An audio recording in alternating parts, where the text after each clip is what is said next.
This is a video to show you a suggestion of a way to use Moby Max with your students. So this is the link that will get students to my webpage. I will send that to you and you can send that out to students.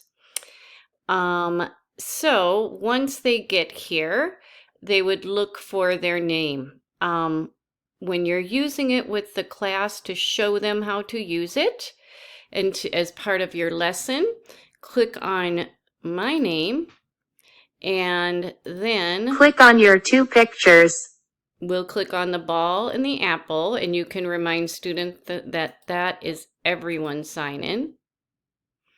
Now, students who have been with me are going to see any assignments that they have not finished, but you will want to direct them over to the books. And here are the modules that they can do and that you could do with them. I suggest using Early Reading Trio. You would click on that and then work through part of a lesson with them and ask them to participate with you.